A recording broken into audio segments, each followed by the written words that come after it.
True reality. I'm 32 years old now, and I've been clinically depressed since I was 17 years old, and ever since I started listening to you a couple of months ago, bro, I don't even need to hear the word depression. I don't even care about that because that's not anything that I identify with anymore. Nice. I'm 100% cured. I'm 100% better because I've been listening to the Lee Peterson show, and I can't even begin to tell you how much I appreciate you, and I just can't even begin to tell you how much I really appreciate the things that you're doing for young men. Young men need to hear this, and young men need to know this message that you're delivering because it's important. It's vital to their lives, Jesse. I just wanted to let you know that, man.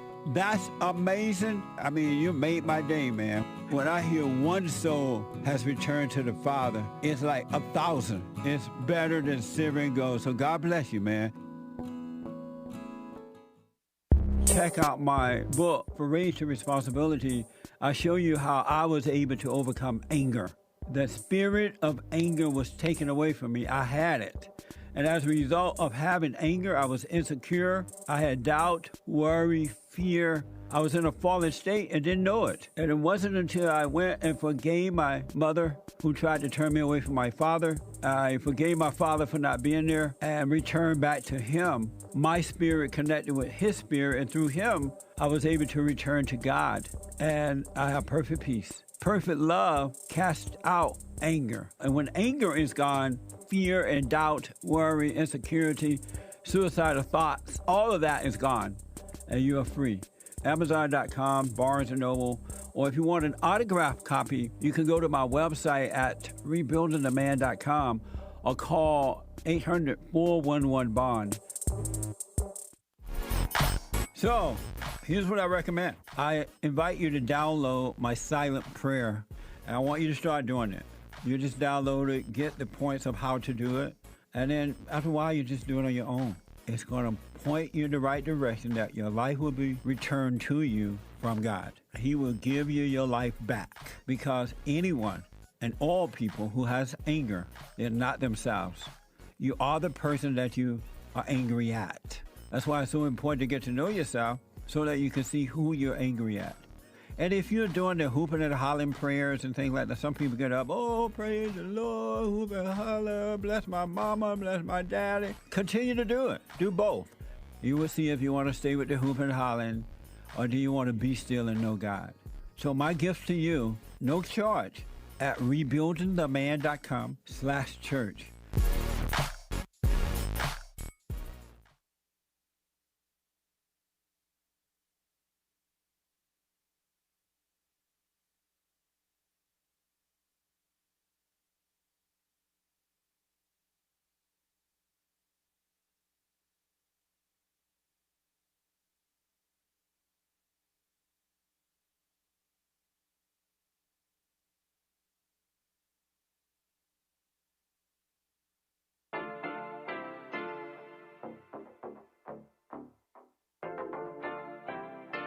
Isn't he Mexican? Colombian. He calls himself American. What is this? Anchor Baby. And in this corner, it's the American Anchor Baby. Daddy's home. That's an offensive term. People find that hurtful. You mean it's not politically correct? Excuse me. I'll use the word anchor baby. He's an anchor baby in Canada. Tell him we still rolling with Trump, too. Anchor baby, the whole thing sounds horrific. You're just making it sound like immigrants are these horrific, greedy people. Ustedes pueden aceptar mi negocio o aceptar las consecuencias. Plata o plomo. So you would be considered white, in my opinion. You the blackest one in this room, I think so. And what happened was his mama got pregnant on the other side of the border, and then a few hours before, just before it was time for him to pop out, she jumped across the border and let him fall on American soil. So he became the anchor baby. They don't call him the anchor baby for nothing. Amazing. We like this anchor baby, right?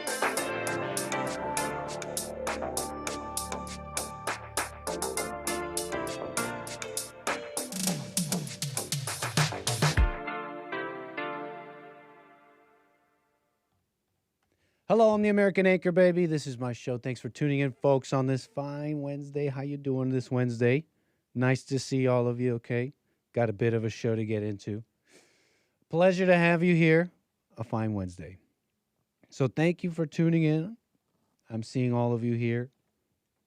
All my viewers, okay? We're going to get into it here in a moment. All that stuff going on. You know, the main news here. Minnesota. And a number of other things, okay? Going to take it easy. Appreciate you all tuning in. I'd get me 2 anchor tattoos on my forearms if I was the anchor baby. I don't have any tattoos. I have the body that I came in with. Nary a piercing, nary a hole in my body. Moving on. Thanks for tuning in. Look, I'm the American Anchor Baby, and if you got something on your mind, something you want to talk about, that's 888-775-3773.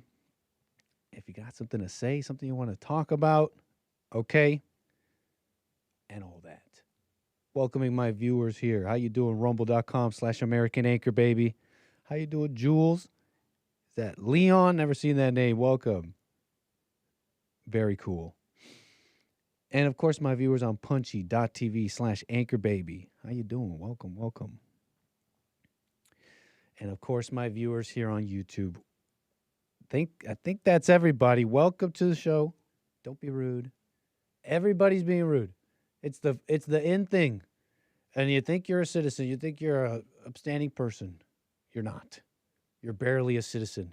You're barely a person. You're an animal. You won't even click the like button. You're acting like an animal. We see you. You came in. You're not saying hello. You're not saying anything. Click the like button. Don't be rude. Leave a little comment. Say hello. Show some decorum. And that's it. Okay, so we're done berating you. Welcome, welcome, welcome. Nick listens to atrocious music. I thought Hake was bad. Welcome, and of course my enduring fans. Only nice things to say. How you doing? How you doing?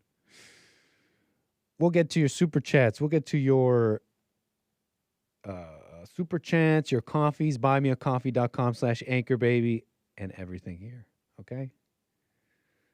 So,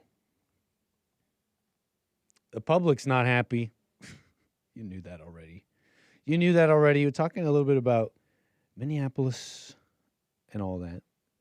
Trump and these 24 hours and all that. Waltz. So, I mean, the public hates it. This we knew. Polls are coming out and all that, but this we knew. That the public is emotionally disturbed by this one. Like, this is not a good shoot. And to them, that's like, besides the people who just already disagree with deporting people, law and order, you have a whole bunch of people siding with them too because, you know, they just see violence. This is not how you treat an American. So it's a whole bunch of people that don't know what time it is. And this we know. But it's bad. Like, a lot of people are unhappy about it. It's clear in the streets, in the polls, and all that, right? So people are really unhappy with it. So as it went down, I mean, look, you had ICE showing up around places and an increasing response against them. They're following them. They're rioting. They're doing this and that. It's come to a head in Minnesota, Minneapolis, as you've seen. And initially, and we'll get to calls. I see calls coming in, 888-775-3773. Initially, it was just, it's just like, call it a no response, the same stance from the administration initially. Like, hey, we got to back up ICE. We got to do what we got to do. Waltz is out there. They're agitating. Now there's a huge crowd. He's saying, ICE, get out. He's saying, ICE, get out. That's their goal. That is their win condition. ICE, get out. And then it comes to this news of a phone call with Tim Walz, right? Let me pull all my stuff up. Hold on. let's see here. So it comes to this call with Governor Tim Walz, after he's saying, hey, ICE, get out. Trump, do something. Of course, the news, they're calling it a shift in tone. Many agree. He held a phone call with Walz. He described it as productive, that they agree on certain things. And, there's a bunch of talk coming from the administration like, hey, this looks bad. That's a tragedy. And a little bit of like mess in messaging and stance, right? A little bit of this, a little bit of that. Noam and others come out. They're like, he's a terrorist. He wanted to kill people. And then you get a little bit of like, oh, it's a tragedy. And all that. Okay. And then so after that, what is in the news, what they're calling the White House, a 24-hour shakeup, because a lot of people are disagreeing. Let me pull it up. Essentially, I mean, Trump's comment, he went on Will Case, like a Fox News show. I mean, he did an extended interview there, said a number of things, but he did say that they're looking to de-escalate a little.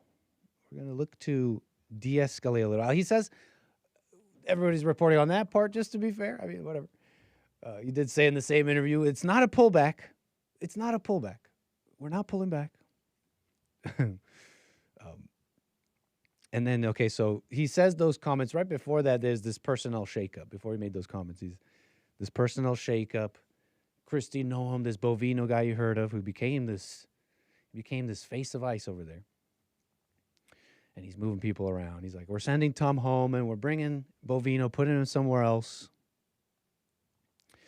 And that's been kind of the situation kind of thus far. A lot of people, it's like, is this a pullback?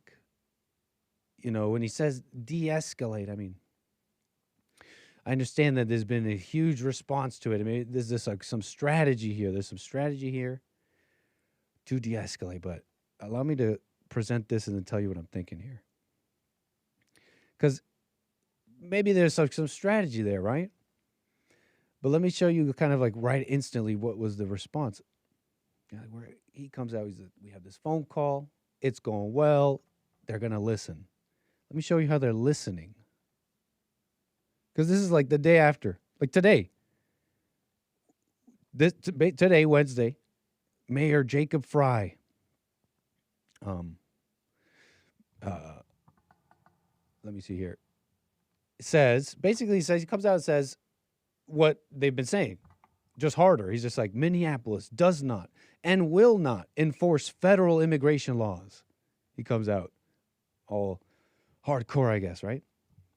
He says, right, Minneapolis does not and will not enforce federal immigration laws. Now, Trump's coming down on him, and the news is now saying, oh, he's flipping. It's like, now it's changing his tune again. I don't know. But he's saying, hey, this is a serious violation of the law, and he's playing with fire. Trump warned him. He's playing with fire, but that's how Fry responded to this good call. Like, we're going to work things out. It's time for law and order. There's a way to work things out here. There's a way to de-escalate. That was his response to, let's de-escalate. Minneapolis will never enforce. So it's the same condition. You don't get to deport people. On that topic, on that mandate, the entrenched, those in their fort, they stayed in their fort. You understand? Like, that's just my impression of it, and I hope I'm wrong. I hope I'm wrong because I love Trump. I support him. I think he's right about everything he's been saying, and I think he's working at it.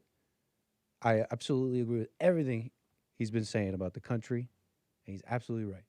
So I support him, and a lot of people support him in that. So my like instant reaction is, don't back down. It's not what I want you to do. We'll see how this goes on. But where was I here?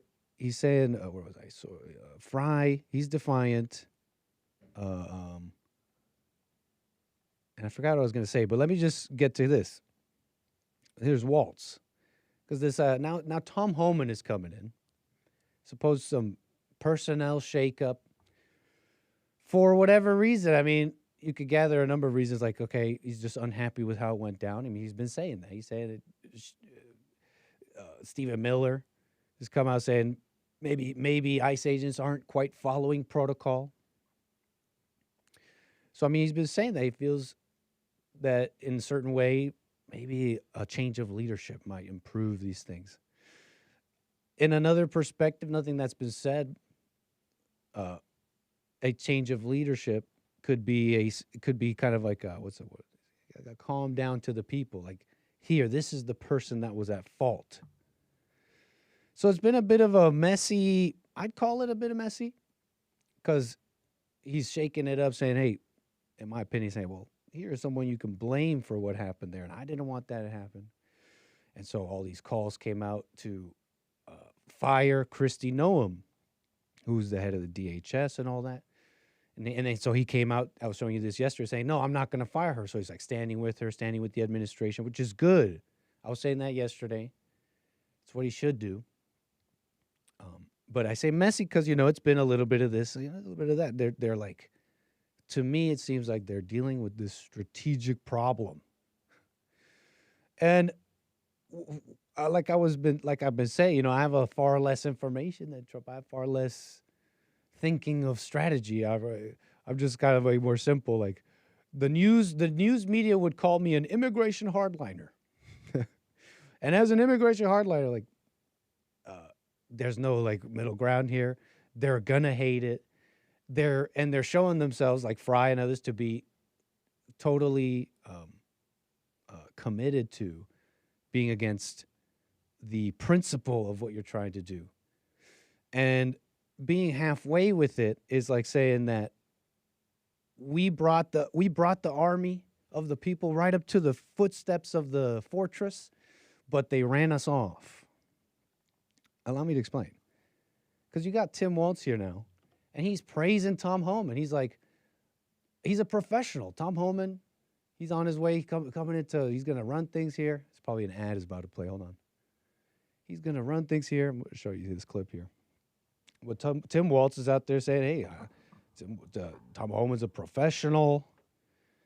This is the guy who's like, ICE, get out, and you need to go out there and protest and get in their faces. Suddenly you bring Tom Homan, he's like, no, it's pretty good. We're going to work with the president and all that. Think about it. Go back to 2020, Tim Walz, they had a phone call with Trump over the George Floyd riots. He's telling them, yeah, they murdered him. I feel your anger. Go out there, blah, blah, blah. They have a phone call with Trump, and he comes in with 7,000 National Guard, and Trump's like, you're nice job. I like how you handled it. And law and order came back and all that. You know what it looks like to me? How do I describe this? It's like what I said earlier. It's like the cavalry went right up to the footsteps of the fort, but they ran them off. And you look, there's many other battles, and the cavalry has been making dents here and there big time. I feel like every day you see something amazing Trump's doing. But in this one, the fortress that is Minnesota, of these corrupt people with their Somalians, where Trump was saying, hey, 2020, investigate these people, give us your voter rolls. And they were like, nope, we're not going to do it. It's like, why? Why won't you? And then all this fraud and stuff, which Democrats were investigating. I saw an amazing report yesterday. Democrats were investigating this stuff. I didn't know this. And then what did the Somalians do? They started crying racism, and they started suing. And it's like, it just went away. What happened there? Started suing, saying, you can't investigate us. That's racism. You're trying to deny us federal funds over racism. And it's insane. So where was I? Do you understand my description now of the fort? You see, they really did come up to the door, but they're corrupt. So from the fortress, they're like, okay, if you can't get us out of here, if you can't get up here, we'll make a deal so that you just go away. And that's where where the front ended. Hopefully for the next time, right? In a sense, the next time. But as it stands, the guard, the anti-racism, anti-America, pro-corruption, deeply embedded Democrat machine guard from what it looks like to me, kind of maintains their position in the fortress. And I don't even know all the different details. Maybe there's... Look, forget that point. But look, that's kind of how it stands. And I hope it goes a different way.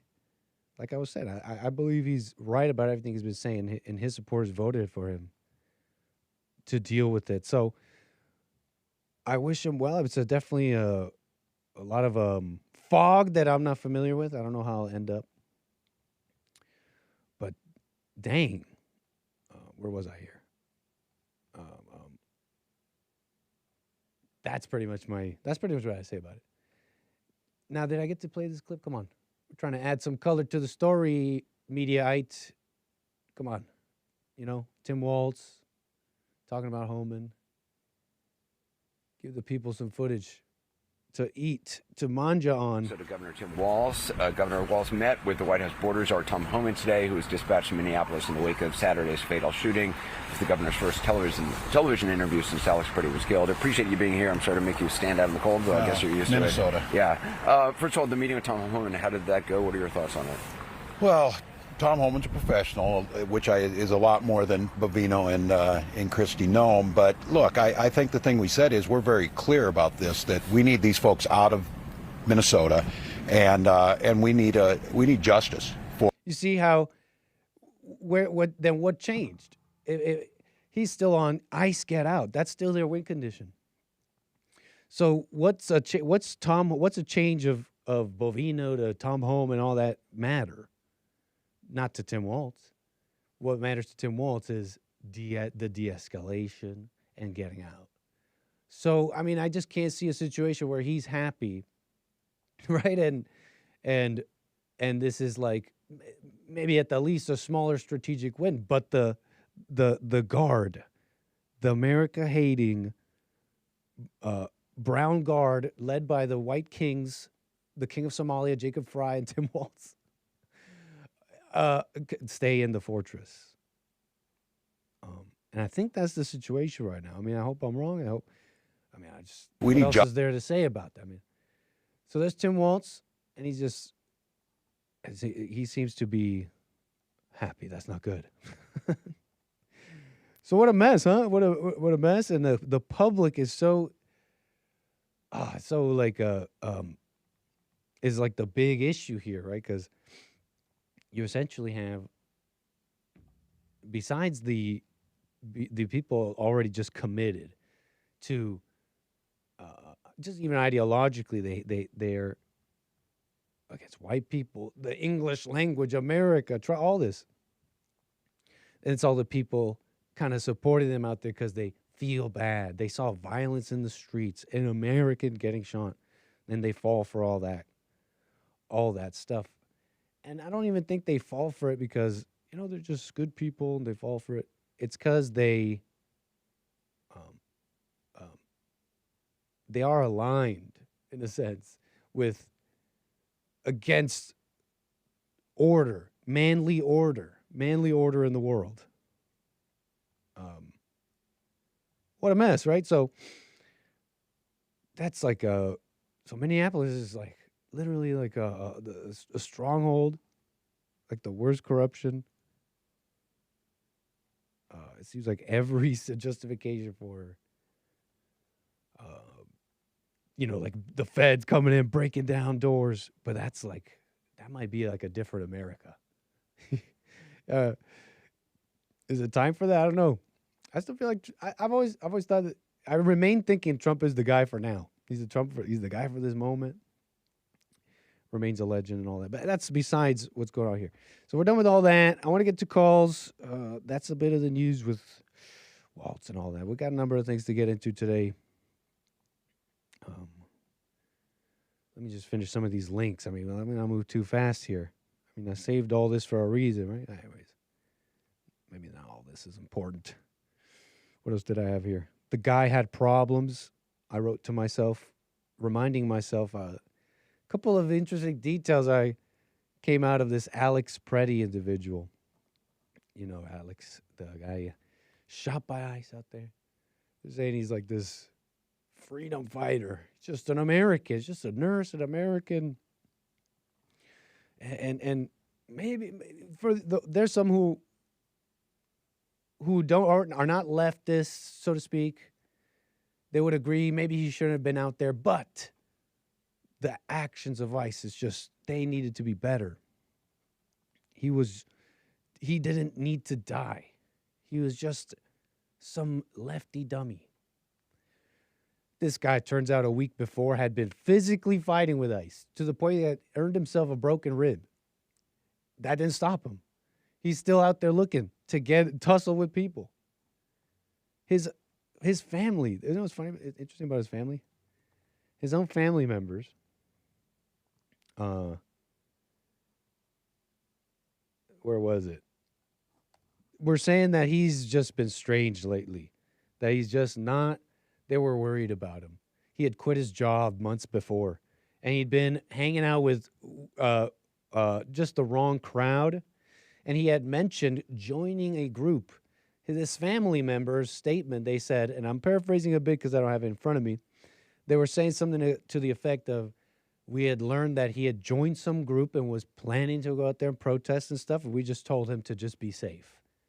I mean, they told him that on top of already thinking, hey, you're acting strange, Alex. What's going on with you? You quit your job. You've been acting strange these months. You joined some group. You want to go out there and protest. You're all like activated. All I want you to do is be careful. Now he's dead. The guy had problems. Not some freedom fighter. Not some American neighbor protecting his neighbors. But anyways, I want to get to my calls. I see you, 888-775-3773. Some immigration white pills? Do you need some white pills? Some people are very emotional. They need white pills. I just thought this was interesting. Considering all the auxiliary, so there's the deportations, right? There's the actual deportations itself, which Trump administration it's been some debate, right? That's 300K, 600,000. But there's the auxiliary stuff, the self-deportations, the foreign-born, apparently foreign-born births cratered in October. And they've just been decreasing ever since. You've seen the first president to reside over net negative immigration in 50 years. And there's this talk of non-criminal versus criminal. So you saw, I think over some time you've heard commentary from a number of officials, Trump, saying we're going after the criminals. We're going after those committing crimes. And some worried it's well, does that just mean if you're just illegal, you're not getting deported? Because we want those gone too. And where was I here? Oh, yeah. The report is basically, now this is an earlier report. I hope this doesn't change. I hope this now doesn't change moving forward. But the report is that despite such statements, only 20% of the deported people were just purely criminals. A lot of people just getting rounded up as just because they're there. When they're raiding the criminals, they're there. And otherwise, the signs point to a far wider net being cast than just non-criminals. And I hope that doesn't change. Because what is there to de-escalate? Think about it. I mean, what is there there is no halfway deporting someone, right? There's no middle ground between a deportation or not. Right? So anyways, fascinating stuff going on. And what else here? Immigration, blah, blah, blah. This whole self-deportation stuff, it makes me think about how good of a job you can do. Look, I want deportations, right? If it was I want door to door. I don't have any emotional qualms about it. I don't think it's mean. I don't think it's terrible. I don't want people to die. But you know how you're not going to die should something like that happen? You don't fight with cops. You let them deport you. But think about how good of a job was happening with just the right, what's the word? Just the right vibe, just the right view. Trump's president, just his mere being president, right? Border crossings plummet because the world knows I think this guy's serious. You start having signs otherwise, you don't get that. I mean, they're self-deporting to some degree, to a large degree, according to the Trump administration. And the efforts to increase that pressure, which is doing that, which is getting rid of temporary protected statuses, drying up all sorts of these funds and sort of all things like that. Big beautiful bill, taking away like Medicaid and a bunch of stuff to these illegals. There's something really powerfully effective there that you could, if you're not gonna like door to door, come down hard, blah blah blah. And if Tim Walz cries so bad, so sad, right? If you're not gonna do that, this stuff is working its own way. Play that up, right? Anyways, I'm doing some armchair strategizing for the GOP. So interesting stuff. There's a number of things to get into. I want to get to my calls. 888-775-3773. I got Mark out of Los Angeles. Sir, you're on the air. Yeah, how you doing, Nick? All is well, Mark. Thanks. Yeah, I tried to call Hake earlier, but I had to do stuff and I had to hang up. But first off, and this isn't the reason I called, but this is from last week. I think the audience ought to know when it comes to MLK, his I Have a Dream speech was written by a Jewish communist. Gosh, I can't think of his name now, but it's on the record. Can't think of it. But what I was going to say in regards to Minnesota, they just need the Insurrection Act. That's all. That'll settle all this. They can throw Waltz, Fry, and Ellison, the commie attorney general, throw them in jail where they belong, take care of business. And for a caller on the Hake Show who said that Trump's backing down, you have to remember he's got judges that are communists that are throwing roadblocks at him every way you can to stop his effort to deport these people. So, this goes back. I researched this a little bit today. The Origins Act of 1924 restricted immigrants from Europe only, and very few at that. And a certain religion, who I won't mention, but everybody knows, worked through the entire 20th century to overcome or reverse the Origins Act of 24. That was the only KKK-sponsored legislation that they succeeded in passing in the 1920s. Slow down for a second. 1920s, the what legislation? What did you call it again? It was called the Origins Act. And this Origins Act limited immigration, or what was it? Well, it limited it to European white immigrants. So this was a movement to bring back that rule, because I think originally America had such a rule. No, like way back. Well, way back, I told this to Hake the other day. The Origins. No, it was the 1790 Exclusionary Act, I think it was called, which limited immigrants to being white Christians only. And so they got rid of that in 1920.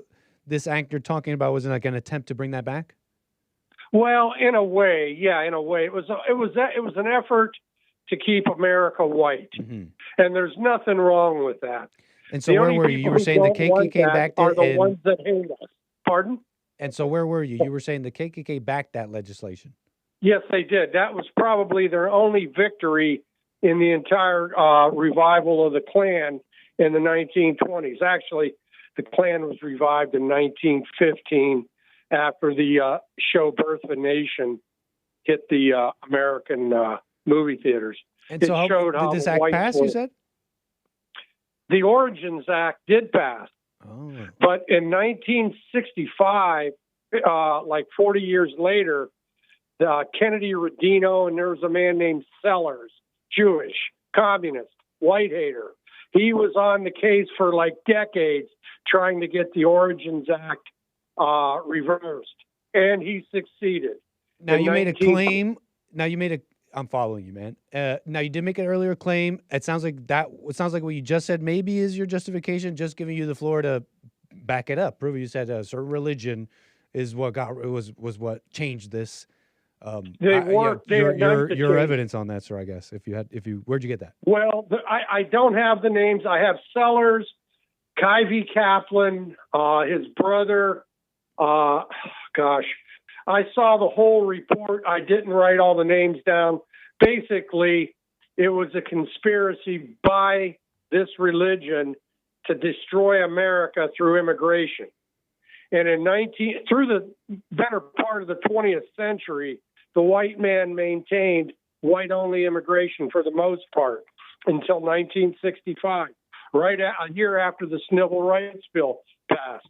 The same traitors, the same communists that promoted the Civil Rights Act promotes illegal immigration. In their view, filling America with colored people will prevent another Hitler from coming into power. This is what their goal was, to dilute white voting power, not only in America, but in Europe as well.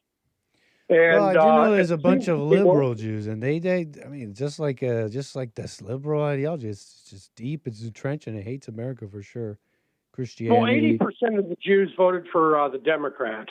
Okay, Trump did get 20%, which is pretty good for any Republican. Right. But no, I can't give you the competitor's name, but on a competitor of your show, he gave all the names in the 20th century of that particular religious group, or if you want to call it a religious group. But these particular people work day and night to destroy our white race, and they're using immigration to do it. I've known this for 50 years. The people are just waking up to this now. But the civil writers of the 60s are now the activists, if you want to call them that, fighting ICE. I think we had to double down and go hard on these demons. I think we had to strike while the iron is hot. Do the Insurrection Act. Do whatever it takes to deport as many as we can, because that's the communist voting base. That's right. Aliens, that would be just an absolute win, huh? Even if you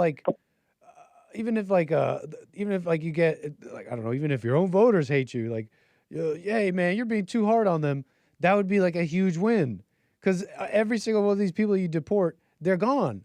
They're not here. They can't vote. They can't be his problem.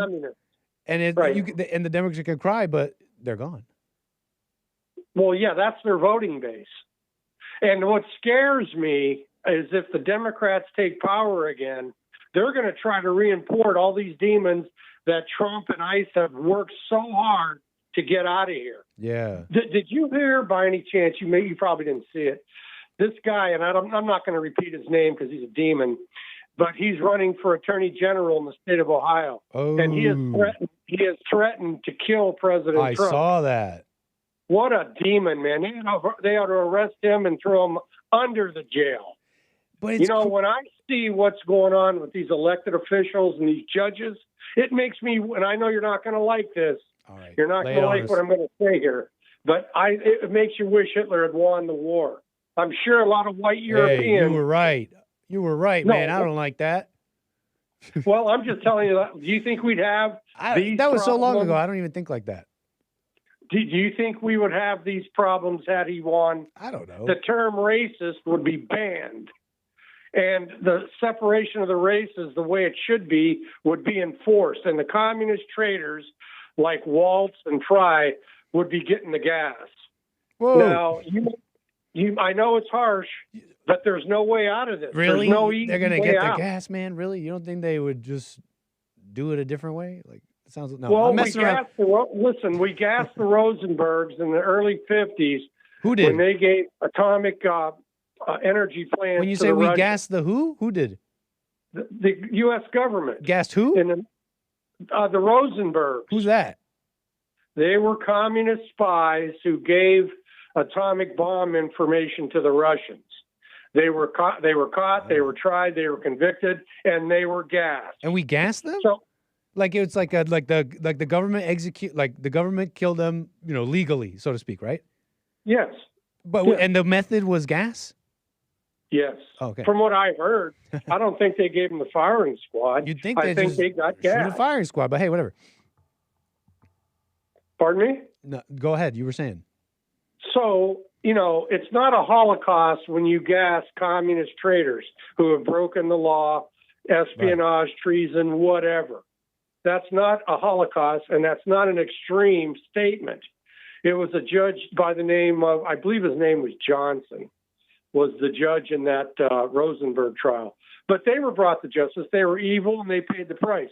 And I just want to say, in Europe right now, Germany, France, Britain, I got to believe that a lot of those people wish Hitler had won the war too. I mean, you could defy me, you could deny me, you could hate me for saying that. I don't have a strong emotional feeling about it at all. So you've already said that. Well, a lot of the viewers probably will when they hear these words. But that was a long time ago. I was not around. Well, even I wasn't born either when that happened, but we know history.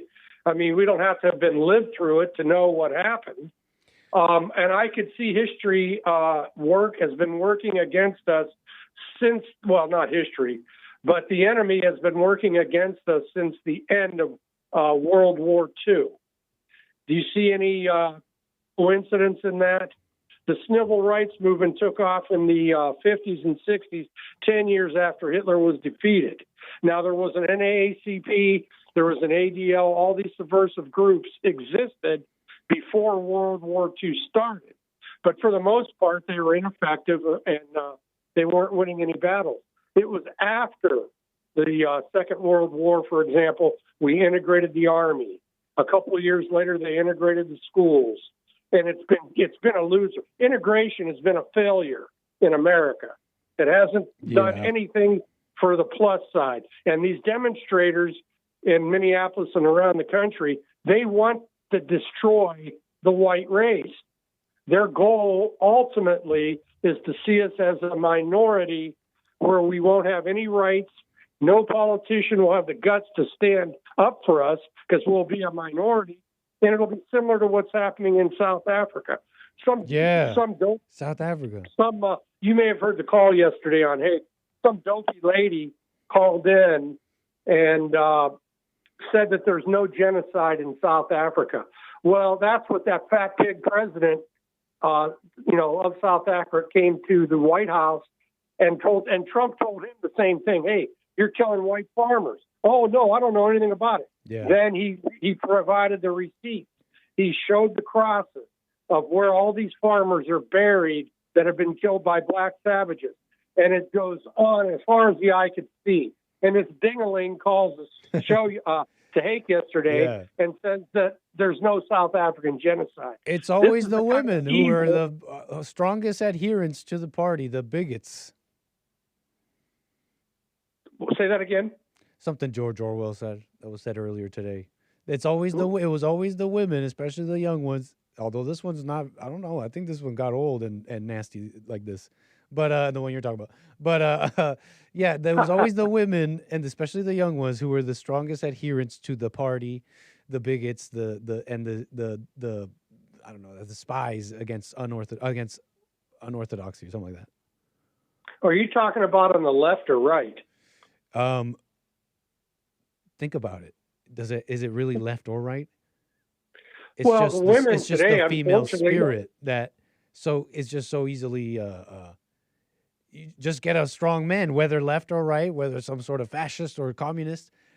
This strong personality will first gather the women under them, and then everybody else. Do you see it that way? Okay. I'm not sure. Anyways. I know the women today, but because of the feminist movement, which is really communism, unfortunately, except with the exception, I still say that most white women will vote for Trump.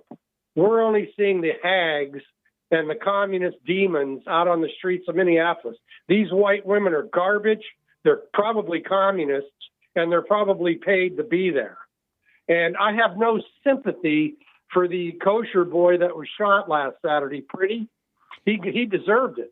There's no question about it. You mean I don't care when you what say that? anybody says. Are you saying he's Jewish? Oh, absolutely. Look at his face. He's got Israel written all over it. So you don't know. Well, It's unconfirmed. It's Mark's opinion. No, wait. I guarantee it'll be found out that he was. Just look at the guy.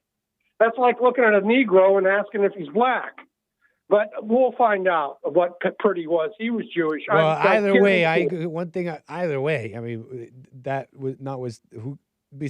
being besides the point. The point was, I think that matters here is that no, there's no sympathy. There shouldn't be any sympathy for an individual who really forfeited their life in doing, and for what? Defending the destruction of society. So 100%. Actually, I think the officer that shot him, as well as the officer that shot the demon last week ago or two, they should be given medals of honor. I'd give them medals of honor for what they've done. They killed two snake communists who hate white America. They deserve to die. I hope everybody's listening to me. They deserve to die. And for anybody to stick up for them, you're just as evil as they are. I don't care if you're white or whatever you are. On that, I agree. If you see like, you see Americans out there, you hate America. You want it to end. You sympathize. By the with them. way, the guy because who that's wrote what happened. That's what their winning condition is. Their winning condition is the end of law enforcement. ICE, get out. No, you don't get to vote for the things you voted for, and no, you don't get to say anything about anything. The scam continues. Hating white people continues, and you don't get to do anything about it. Right. And Stanley Levinson is the guy that wrote the "I Have a Dream" speech. An admitted communist. Is the kind of people that King associated with. There was another guy, Bayard Rustin. He was another homosexual communist criminal who organized the farce on Washington. So our history's screwed up. Our schools, our indoctrination centers, the judges can't be, in most cases, can't be trusted. A lot of them are pro-Antifa, like this bozo in Minnesota, Ellison. He's pro-Antifa, and he said so. That guy has been pro-Antifa for a while. I've been watching the Hake Report. As a Hake Report listener, I knew this about Keith Ellison. And that book, he had that Antifa book, right? That he infamously. Yeah, that's right. You supported. Brought that. I forgot about that. Yeah, you're right. I'm a Hake Report viewer. I'm informed. You got it, man.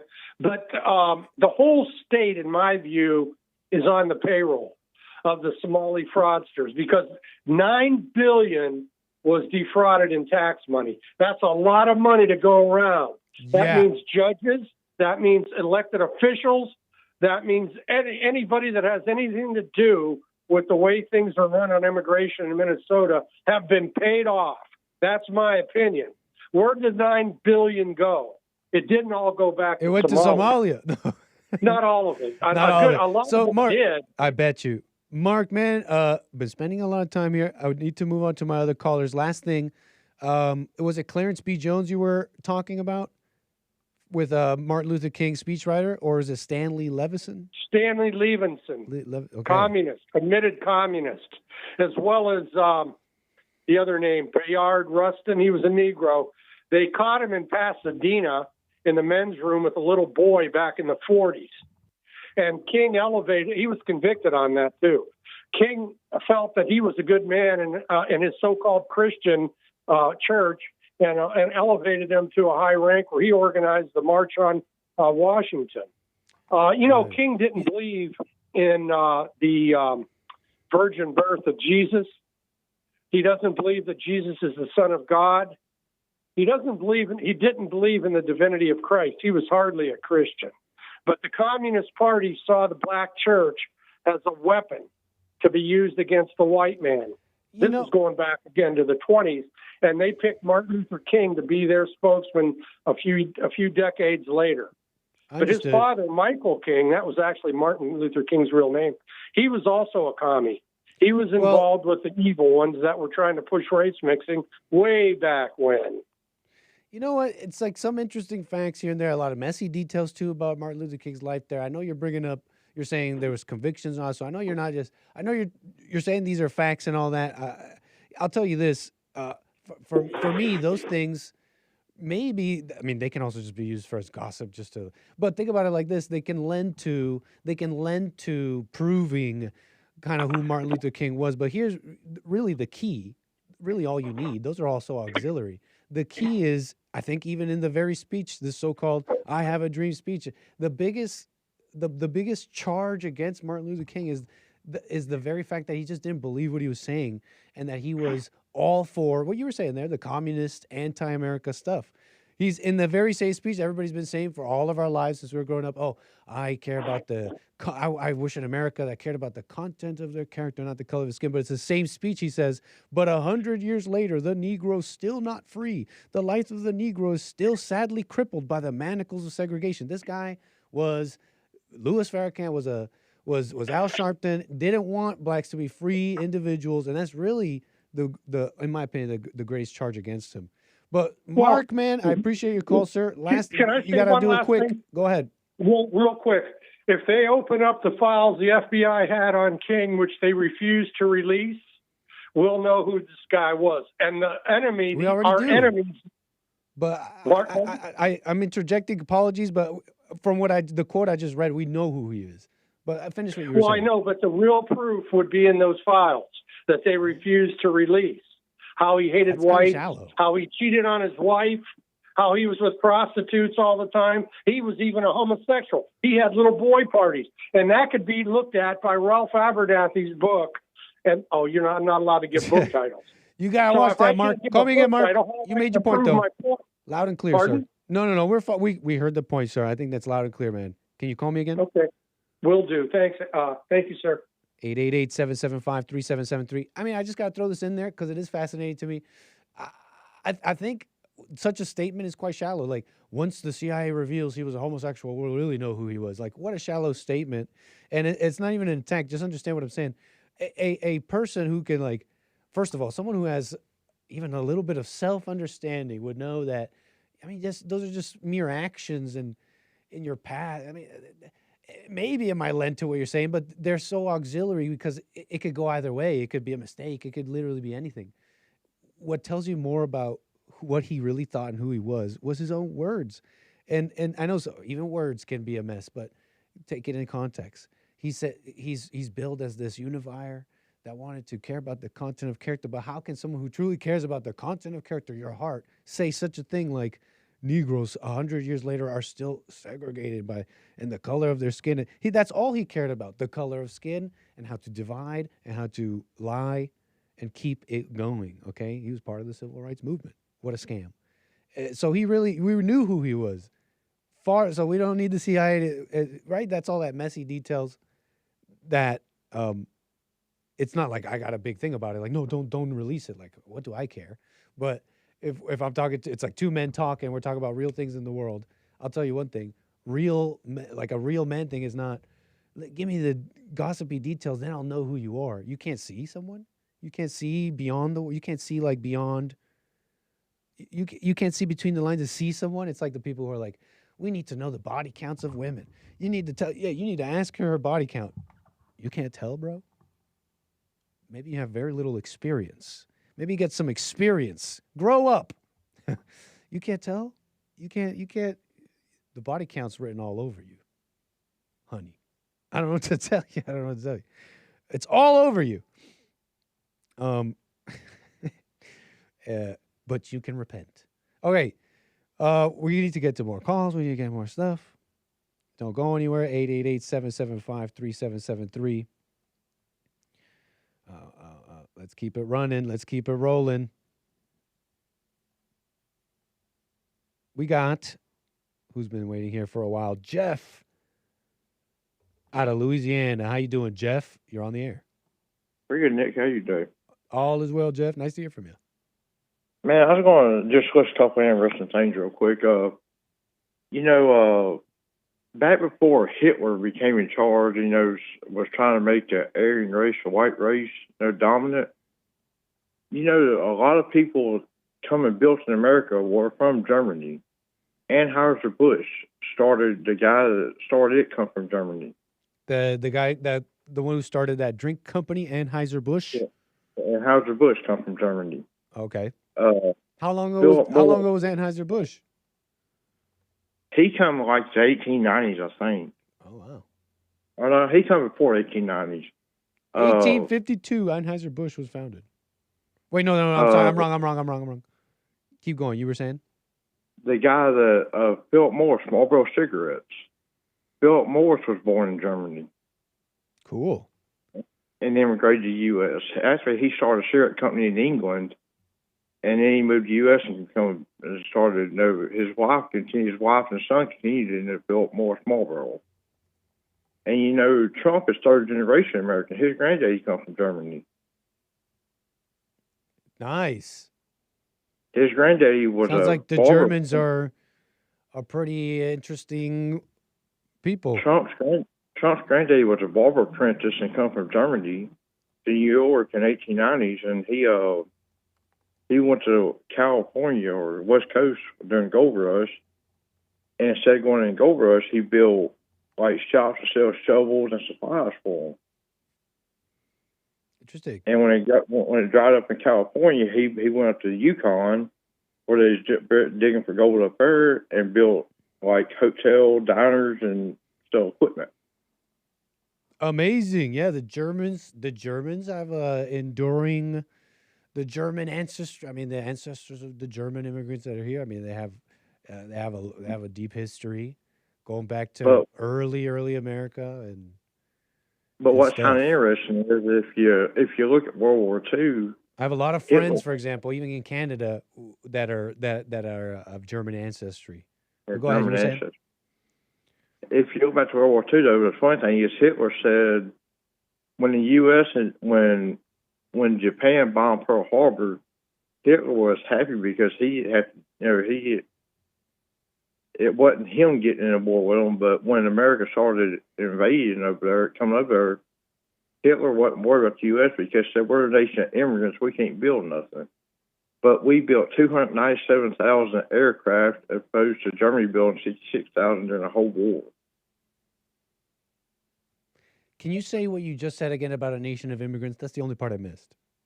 He said, Who said America, Hitler said about America?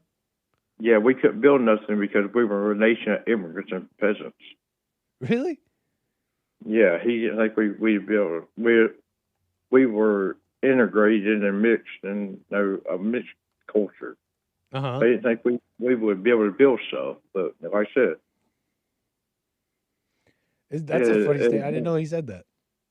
Yeah, during World War II, it was like... That's according to Jeff, folks. All information is disclaimed, but go ahead. Well, I disclaim it too. I read what I read. They can be lying too. But where were you? You were saying that Hitler was claiming, hey, America, you can't build anything. You got full of immigrants. You're a so-called nation of immigrants. You're basically peasants. Yeah, and then they went ahead and built a bunch of stuff. You're saying? Yeah, we built we was 2-to-1 in most categories of what he built or what Germany built. But in some instances, we were higher, like the aircraft. Basically 297,000 compared to 66,000. Well, that's some interesting info so far, Jeff. Especially if it's like if you could verify some of this. But is there like an overarching point as well? Are you saying that we are a nation of immigrants, or is there anything you're saying at all, or is there a point you have? I'm being a little autistic right now. Okay, well, the point I was making at the beginning is a lot of the stuff came from Germany. A lot of things came from Germany, and everybody wants to claim, talk about the white man, but that's where most of it came from. But it's interesting. The fact is, my question is, what do you think about that compared to when you said we're a nation of immigrants? We're not going to do nothing, but we're the ruling class of the world. It's kind of interesting, it's conflicting. That's my point. It's kind of risk conflicts, with what you would think based on the early 1900s as opposed to mid-century. Well, you know what? I'm not entirely sure because I think your question requires a little bit more technical answer in that I don't know what the material conditions were at the time when he said such a thing, if he said it.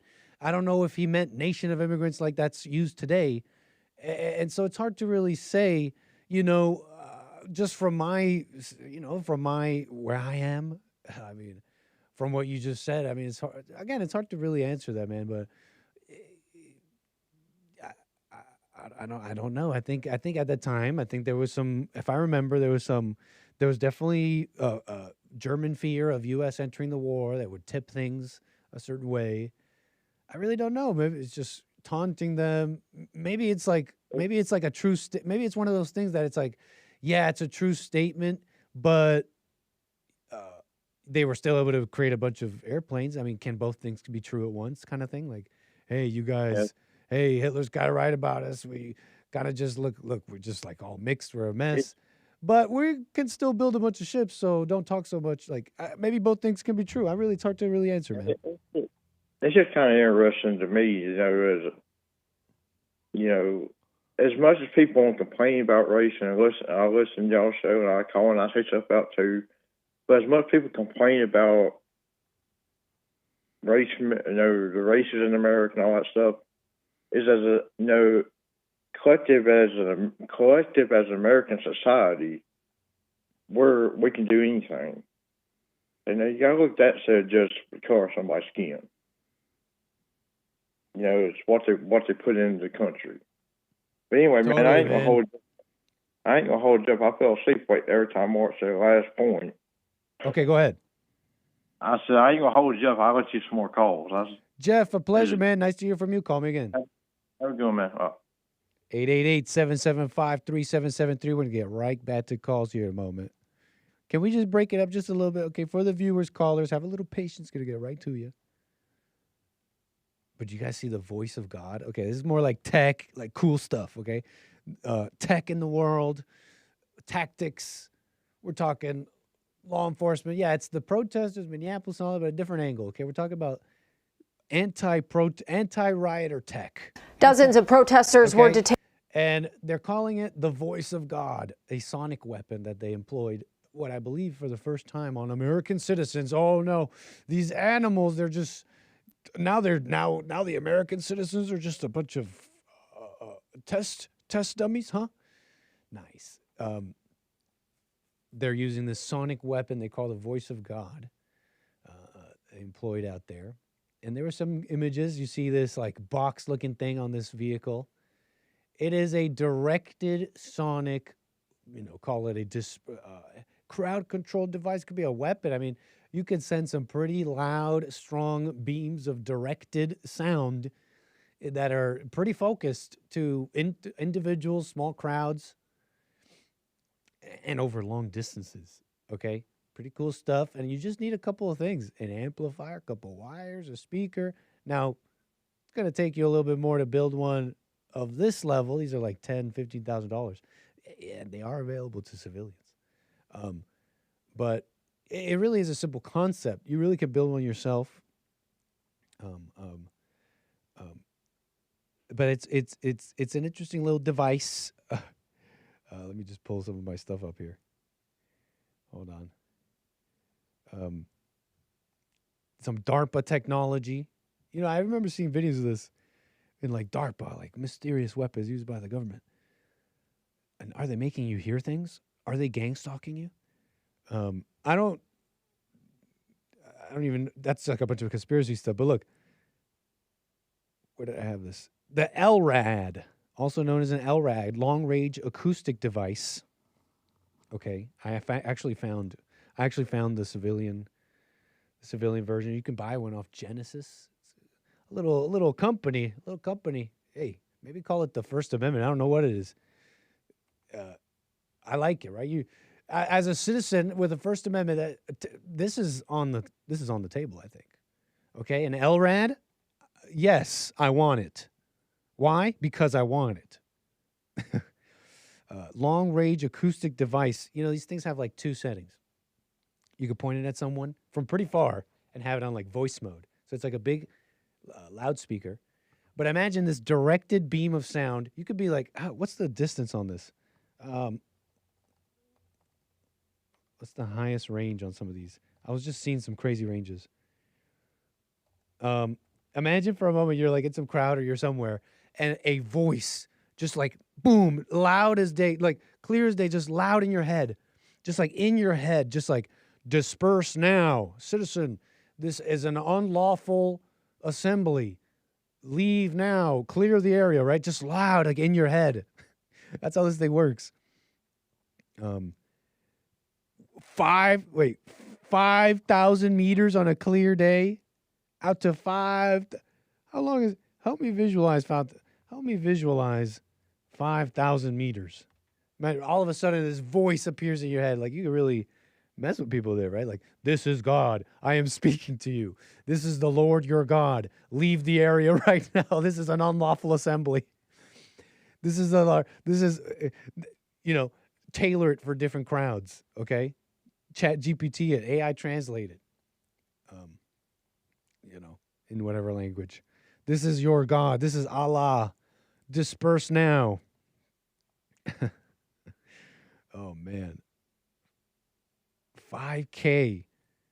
Imagine, 400-meter outdoor track, 12 laps of a standard outdoor track, kind of like in your school days. 45 football fields, 25 to 30 city blocks. What? That's awesome. So no obstacles, right? There's a lot. If there's obstacles, maybe weather, I think other things can block this, but a proposed or estimated 5,000 meters, voice of God, there's another setting on it, right? It's just like beams, just noise at you. Just like loud pitch, high noises. It reports you could really hurt people with it too. You could just deafen them like forever. Just permanently deafen them. They can do that. But pretty cool tech, huh? You know what's one thing about violence in the public? It's a funny thing. I remember saying this. When the public is like, oh, no, don't be so violent, George Floyd and all that, you think you get this impression right from the public that they're just really nice. They just like, they can do a lot of things, but violence and hurting people and Americans, right? No. You'd get this impression that they're just like, just very free people, just don't impede people. Unless it's like they're violent murderers, be a libertarian, let them free, let them walk around. Don't impede someone from traveling and protesting and just having their voice heard, right?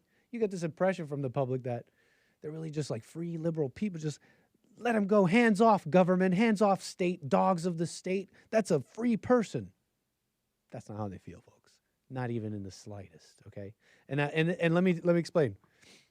Because if the methodology was simply different, those same people would be the most authoritarian, call it bigoted, arms of the state fascists than anybody else.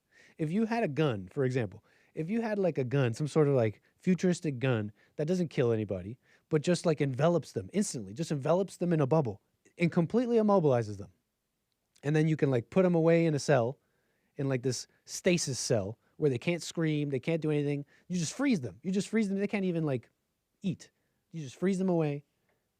The public would be like, wow, great job, law enforcement. I'm with the cops. Get these people out of the streets. And you have just thousands of people frozen in cells, political dissidents, Trump supporters, MAGA people, right? People just want a law and order. But they're in a nice bubble. They're not hurt, right? They're not like physically, you can't see blood. They're not hurt. They're not crying. They're not dead. Just like terribly in prison forever. You see what I'm saying here? It's the methodology. And when they have the robot dogs, the sonic weapons, the nonviolent things, like those same people are the first ones to become like police state fascists, and they'll love it. Okay. I'm kind of like that, but against the criminal, but we're in an upside down America right now. You some of you are saying like a taser, kind of, but the taser has problems. It's not definite.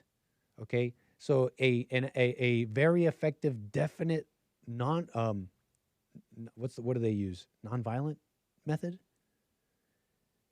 The world suddenly loves cops. You know, these lefties suddenly, especially if it's like these cops are also ideologically captured for their motives. They will suddenly love cops. They're very basic animals, just emotional. Like, oh, that looked bad. Get the knee off. That was a nurse. That was a nurse. Look at his smile. Look at his sweetheart. Anyways, the voice of God, folks. Let's get back to some calls. I got more stuff for you, and of course, all your super chats, coffees and stuff coming in. My very patient callers here. I want to thank Lord Bibby. Thank you for the coffee. BuyMeACoffee.com/AnchorBaby. Says people need to be trained to obey authority / respect the law, but they also need discernment from God. Defending criminals isn't a hill to die on, literally. America first. Adios, illegals. Shout out, Lord Bibby. Thank you for the support. BuyMeACoffee.com/AnchorBaby. Hey, what's up? Sion, thank you so much for the super chat. Says, Nick, what did you think of the queen of rap with the king, the president? What's happening? Something new? I know we're all barbs now until further notice. But we're all barbs now, basically, right? Like, Nicki Minaj loves Trump. So obviously something is good about her. Obviously, there's something right about her. Nicki Minaj holding hands with Donald Trump. Her career's over. Is this what you're talking about, Sion? She knows what's up. Okay? Don't get mad at her. She's just being a good lady, right? It's like, I know a strong man. I don't need to know about... I know a strong man. I support him. Is this what you're talking about, Sion? I don't know what to say, but I will say that I am probably the president's #1 fan. Let's go. And that's not going to change. I don't know what to say, but I will say that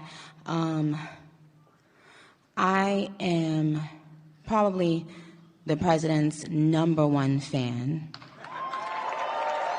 Oh, is that the whole clip? Amazing. It's saying here she said about the hate against him. I'm not gonna let them bully me into not supporting Trump. Okay. Right on, Nicki Minaj. She's being a good gal there, because think about it. She's just like, I love him, I support him, everybody hating and all this criticism. I'm not gonna let you bully him, I support him. That's what right? Instead of like, well, I have my own thinking about it and the nitty-gritty details, and he should have done this on Minneapolis and done that. Let the men do that, right? Politics, right? And sometimes we could be shallow. There's really only one person I can think of that's allowed to criticize Trump right now, our future president. But he does it in a way that, in my mind, he cares about America. So all his criticism is in concert for that. But moving on, Nicki Minaj is just like not wearing a pretty little hat. She's like, I love Trump. Let's keep it simply Chase. So I love it. I love you, Nicki Minaj. Keep it up. Thank you, Sion. Okay, Jermaine, appreciate the back-to-back super chats. Says Mark is right about Minnesota and the Insurrection Act. Canada is with you, Trump. Mark is on fire. He says, great call, Mark. And he says, Muslims, they don't believe Jesus is the Son of God. Thank you, Jermaine. Back-to-back super chats from Walk and Roscoe. Shout out to you. Thank you for that. Says, have a great show, Nick. Shout out to Bond and chat on all platforms. Take life one day at a time, one moment at a time. Do not be disheartened within this world. We're in, not of this world. Deep, Walker Roscoe. Thank you, sir. And all my supporters on Rumble, thank you. Shout out to y'all. All righty, let's get to calls. 888-775-3773. I got some of you waiting for me patiently. And I want to get to Steven out of Maryland, man. Thank you for your call. You're on the air. Hey, how you doing? All is well. Go ahead. I got a complaint about Mark. Okay. He said he was Hitler had won. Are you on speakerphone by chance, Stephen? How's that? I think that's better. Go ahead. Okay. He said if Hitler had won, that means Japan would have won too. So that means the West Coast would have been occupied by the Japanese, and the East Coast would be occupied by the Germans, right? I don't know. What makes you say that? Because they lost the war. He said he lost the war. So in a future where Germany and Japan had one, you'd say basically the west of America would be like Japanese owned. Right. Because they from the Pacific side, right? I mean, maybe. I don't know. And the Germans from the Atlantic side. And would you have not They like would that? split the country. Or they were fighting over the country, one or the other. I mean, didn't you marry a German? Wouldn't you have enjoyed a German East Coast? I'm not a Nazi. I ain't like that. Yeah. I remember you saying that. That you married a Nazi. I married a Nazi. You love that woman. Yeah. Tell Mark I got these black hands all over that white lady. Hey, calm down, bro. Don't need to be so dirty. Okay, we were talking. I just rubbing my fingers. Initially, you just loved your German wife, but now you had to make it into this nasty thing. I'm Mark is Mark because he said he don't like integration. So you wouldn't have liked a German East You Coast? guys were the first guys to integrate. Say what you just said again. You were the first guys to do the raping and carrying on. Wait, who was? White people. And they were the first ones to what? Rape people. You said rape people? Yeah. How'd I get to be light skinned? I'm light skinned.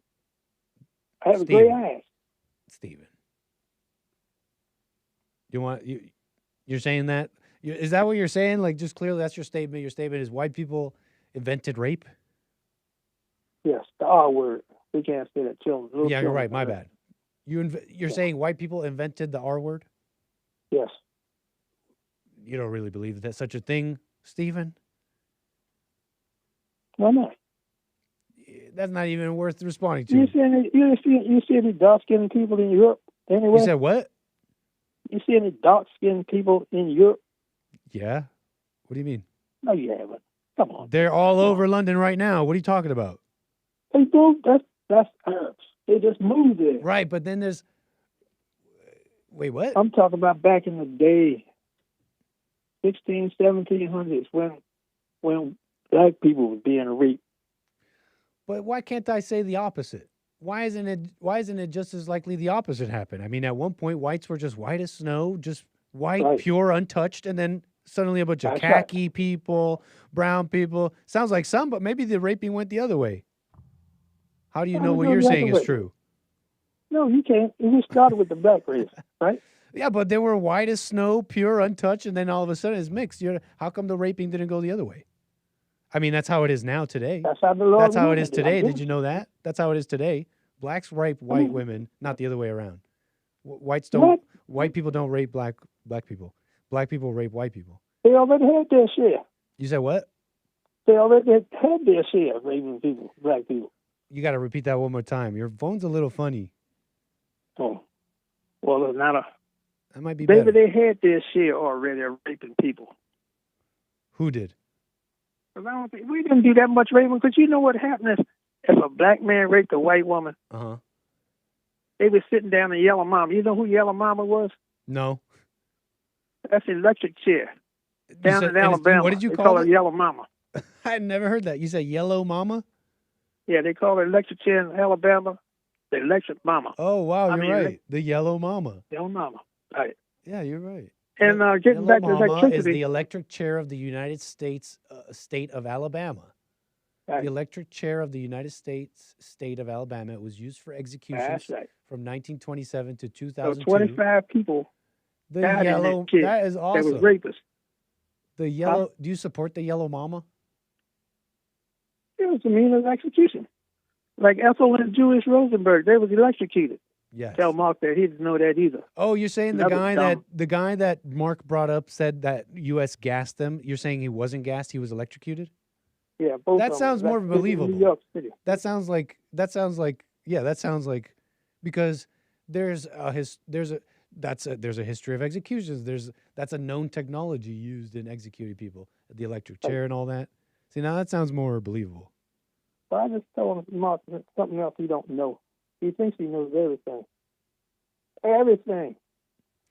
Well, but did you know? How about back to let me ask you a question. Back to rape for a second, though. Say what? What?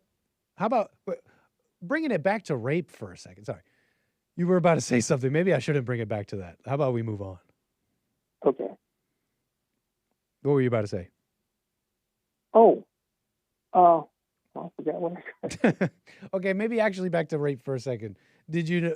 How do we not know it's not how it is today, which is blacks are doing all the raping, not the other way around? Oh, it's in the newspaper. You see the newspaper?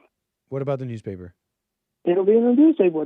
Jesse definitely will report that. He will report that. No, we don't report on that anymore because it happens all the time. So, right. So we're done reporting on the specifics of. Maybe one day we will again, but it's not an everyday topic because it just happens so much. You talking about violence? Yeah, that's violence. No, right now we're just talking about grape. Oh, okay. What? But if it happened, I guarantee you Jesse would repeat it. No, it is happening, and we have talked about it. White on black rape is negligible compared to black on white rape. Repeat that. White on black rape is negligible compared to black on white rape. I don't know about that. Where are you getting your statistics from? FBI. FBI. Mm-hmm. Well, I haven't heard nobody being raped in a long time. It happens. Black or white. It happens. But it's not worth it. What? It's not worth it. Anyways. You want to jail for sex? Come on, man. Go buy yourself something. You ain't rape nobody. Hey, it happens. That's dumb. That's terrible. Right. Don't do it. But yeah, it happens. Right. Sir. But I was just like you about the war, really. That was the main thing I call about the war. Mm-hmm. What would happen if Germany won? And you know, you white guys did something God hasn't done. Say that one more time. You white guys have done something God hasn't done. Like what? You kill 100,000 people in 4 seconds. Who did? You white people did. Who's y'all white people? What are you talking about? The Americans. How? When they dropped that bomb on Hiroshima. Oh, yeah. They killed 70,000 people instantly. Wow. And then we go down to, what's the other place called? The intense power of nuclear bombs. Why are you blaming all white people for that? Are you collectively punishing they dropped for them? the bomb, didn't they? So you believe in collective punishment. You're a pretty nasty communist kind of person. That's what Should we punish you? Should we punish you for all the actions of other blacks? You mean you give me credit for whatever? Yeah, should we punish you for the actions of all blacks today right now? How about all the rape we were talking about? Should we say, man, all that rape you doing, Stephen? Should we blame you for that? What they got to do with me? There's other people doing it. Well, why, if that's how you feel about yourself, why won't you extend the same to white people? You're saying y'all white people killed 100,000 people. That was the military. That wasn't y'all white people. I didn't say all white people. You did. You literally did. You said I y'all said white Americans. people. Y'all Americans, y'all you white people. people. You did say that. Hey, well, you did what? You were white, right? Right, but you're collectively punishing all white people for that. And that's pretty evil, don't you think? Aren't you a Christian? Are you a Christian? Yes, sir. So how are you going to collectively punish white people? What? I said, if you're a Christian, how are you going to collectively punish people like that? I'm not punishing nobody. But you said y'all white people. You blamed all white people for Hiroshima. I didn't blame all white people. All right. I just said you dropped the bomb. Which you did. Maybe you were simply admiring them. You know what? Maybe I misread you, man. You're just saying that's pretty intense what they did. I was just saying what However you guys you feel about it, it was awesome. And that was terrible. Right. Like terribly, like intense, big. You did it in 4 seconds. You kill 100,000 people in 4 seconds. 4. That'll show them. No, you didn't. You wasn't here. I don't That's think. probably what they were you thinking, 45 right? I'm just saying, the reason I said that is I'm just thinking about the people who sent that bomb. They're probably thinking something to that effect. That'll show them. And I think it did, didn't it? I heard it ended the war. Well, it ended the war with Japan. Which pretty much ended It the had war. nothing to do with Hitler. Yeah, but Hitler nothing to do needed with it. Japan. Say So what? it was over. Right. The war between the 2 countries. Or 3 countries. Well, fascinating, Stephen. Anything else you want to speak on here before we move the wheels? No, I'm about done. I was just talking about the war. You know, the Marshall County made all these mistakes. And he thinks he knows everything. That's the honest man. I know everything. I think you just got him on the electric chair thing. But right on that. You fact checked him. Good fact checking. How about if Hitler won? I don't know. How do we fact check such a thing? I think we could definitely play it out. We can game it out in a conversation. Sure, maybe we could do that next time. And one more thing about Martin Luther King being homosexual and cheating on. How does he know all that stuff? Well, okay. There's some like dirt. There's some like nasty. Basically, the feds. He got it from the FBI. There's no evidence. There's no like released evidence, but basically, there's all this. There's the transcripts of the feds that were spying on MLK, and their comments. FBI, right? They had comments about what they were hearing and seeing about MLK, and it's from that people say, "Well, look at what they were saying about him." But you know, it's the feds. He did.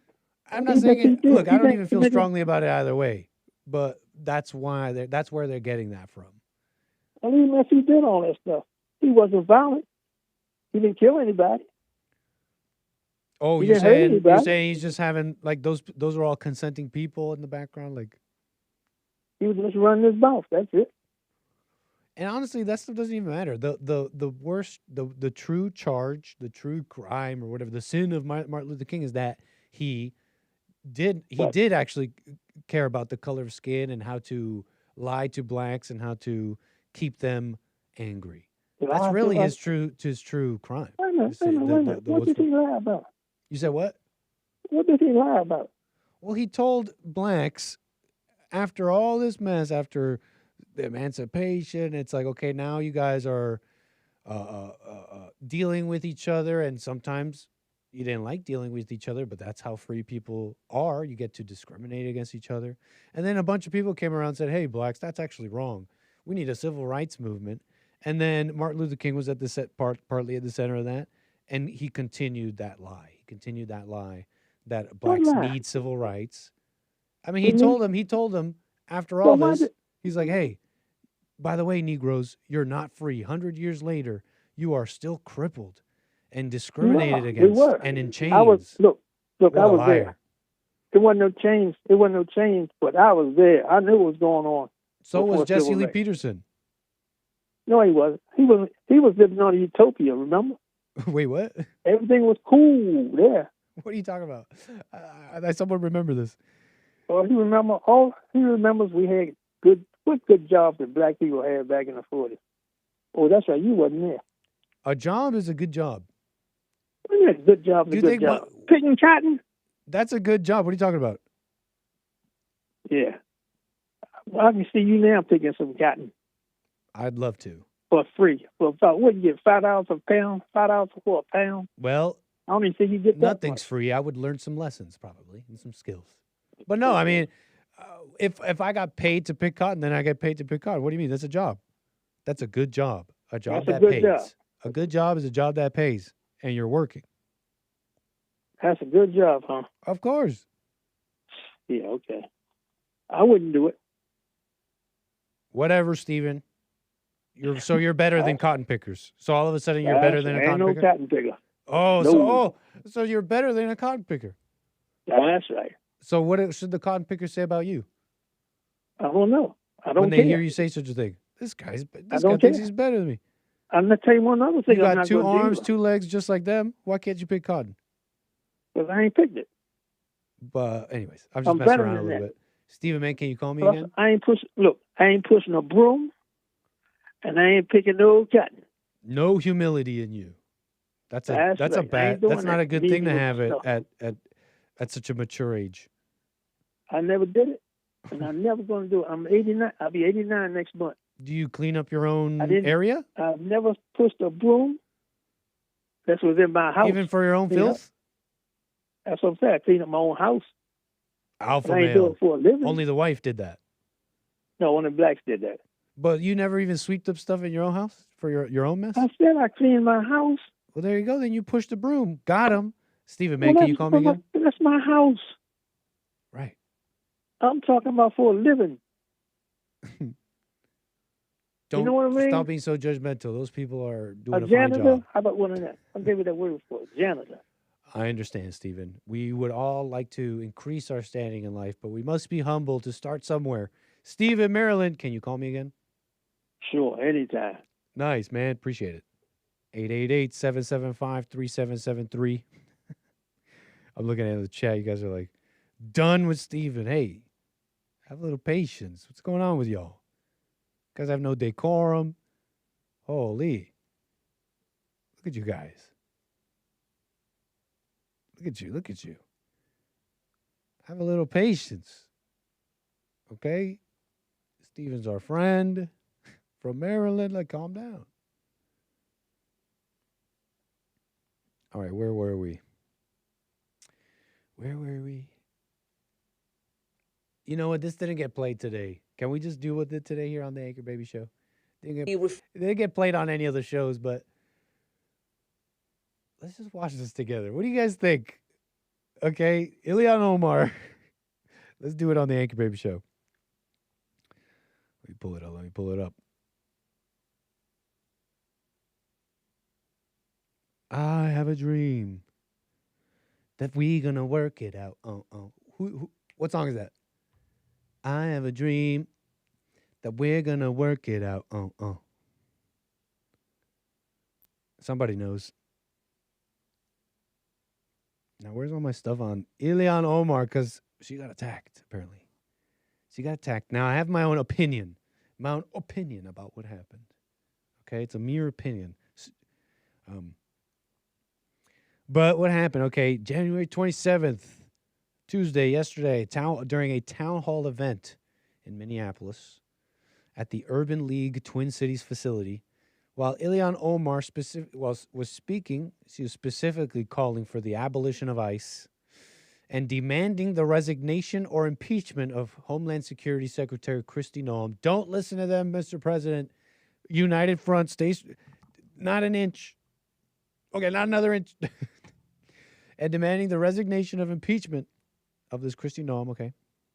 At this moment, a man in the audience, a male in the audience, charged toward the podium. He used a syringe or some similar-looking device to spray an unknown liquid or substance onto her, appearing to hit her upper shirt or upper body.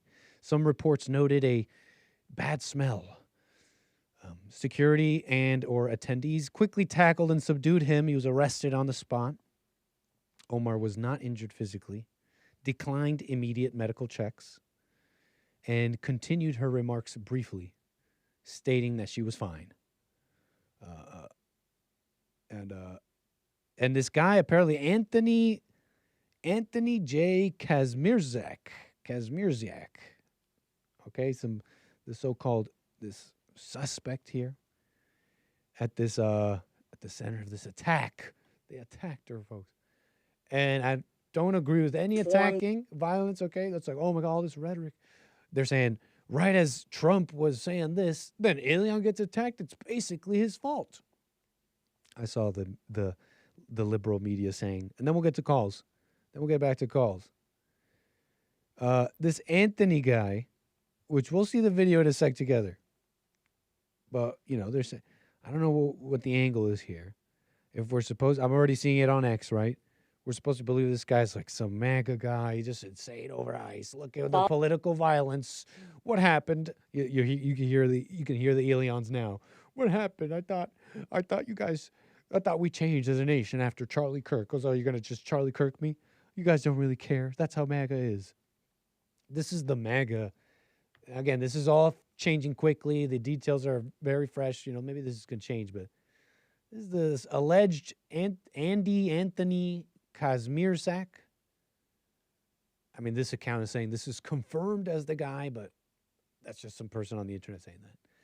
This is apparently his social media. I stand with Ukraine. Yep. This is a MAGA. Yep, look, this is just clearly MAGA. I'm being obviously sarcastic. Okay. I stand with Ukraine stickers. My stickers came. He paid for these. He paid money for these to put somewhere on his car or otherwise to tell the world that he hates Trump. No, wait, hold on. He's just saying I stand with Ukraine here, but not a very Trump supporter thing to do. So here's the moment. Shall we watch it together? The moment. A couple interesting details about it, to be quite honest with you, in my opinion. Ilhan Omar here is standing on a podium, right, saying, let's end America. Either I win and we end America, or I don't win, and America may continue. Those are the stakes. Ilhan Omar's up there doing that, and here's the incident. Abolishment of the agency. ICE cannot be reformed. It cannot be rehabilitated. We must abolish ICE for good. This is the individual right here, I believe. Oh, shit.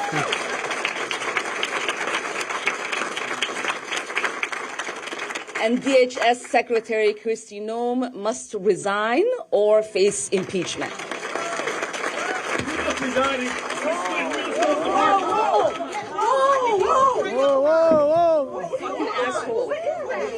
I don't know. Oh my God. Ilhan, did you just call him an arse? Am I allowed to say that? Can I say arse? Am I allowed to say that? You arse. Chat, help me out here. Help me out here. I'm just an anchor baby. Am I allowed to say arse? Okay, she called him a mean word. Have you ever seen that? I've seen a lot of film, folks. You know me, I see film. I watch film, I watch footage. I've seen all sorts of attacks. I've seen all sorts of things. Have you ever seen someone react like this? Bold, girl power. You think I'm going to back down? Impeachment. That's what I want to know, Hake. I can't tell what he said. Let's watch again as we watch her bold girl power stance, not backing down. Let's watch her do that again. Can we make out what he said? Resign or face impeachment.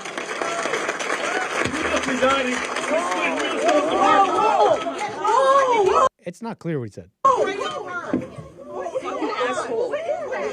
What I don't know. That? I don't know. He sprayed something. Oh my gosh. She was gonna hit him. Did you see how he went right up to him? Have you ever seen something like that? I've never seen that.